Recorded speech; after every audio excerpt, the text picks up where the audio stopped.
You want to get a cloud or DevOps job, but you're not sure whether you should specialize in AWS or just one cloud provider or multi-cloud, which is basically the most relevant cloud providers.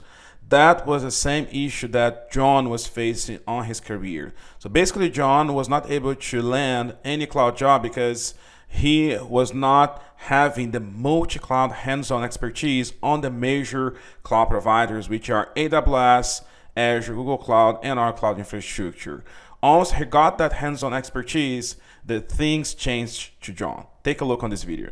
I was like, okay, I want to move towards multi-cloud. I was trying to look for new jobs and I kept on bumping into an issue where people would say, hey, we need AWS experience. We need GCP experience. And they rarely would say, but if you have Azure, that's okay. It would be very rare that I would see a job saying, hey, we just need cloud, basic cloud experience. You can pick whatever cloud. It was always one, it was either GCP or AWS. And if I did get lucky and it was an Azure job, it was something a little outside of my wheelhouse. If I was going to get a cloud job, I would focus on multi-cloud. And that's a different kind of stress if you are working. But for me, not working, it was really stressful. I was worried about paying my bills. I was worried about all these things. I was telling my girlfriend that I was like, I need to figure out a way to pay for this course because this course will change my life if I can take it and if it's good. And it was better than I expected. So I'm really happy I joined. There's a path that I have to take. This is the path. Like, I don't have to. The biggest thing is I didn't have to jump around or buy a ton of different courses or like watch 50 different YouTube videos. It was all laid out and it was very well laid out. And so I kept on just going, if I just keep on doing this, like it will get better. Things will sort itself out. And I stopped focusing on my fear. I stopped focusing on worrying about having to pay all these bills, which is really, really hard because I'm this person that has to pay all the bills myself. And so it was really hard, but I focused as hard as I could just to get through the course. And that's a part of the resiliency is being hard-headed. I've always been hard-headed. I've been homeless before in the past when I was younger for a few different times throughout my life. And people would say, why don't you go do this particular job, like go work at a grocery store or something? And I'd always respond saying, no, I need to or want to work in tech, and I will do anything that I can to get that job. If you don't believe in this system and you don't believe in yourself, that means that you don't believe the system is teaching you what you need to learn. You will not pass interviews. You have to believe that what you're learning here is exactly what's happening in the real world. I honestly thought I was not going to get the job.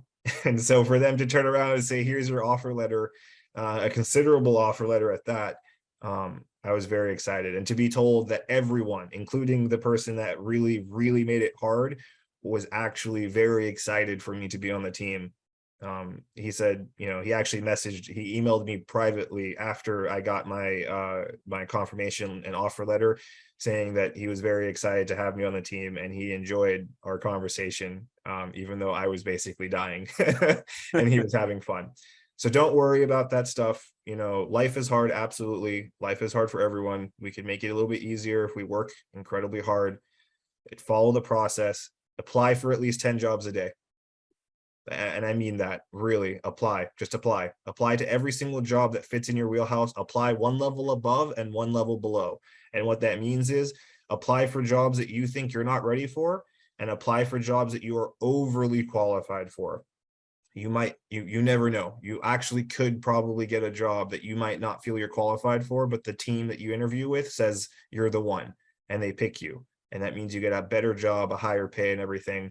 And if you get the lower job that you applied for, or if they interview you and you pass and they give you an offer, that's a good thing. That just means that you actually know what you're talking about and you can take the offer or you can move to a better one for you.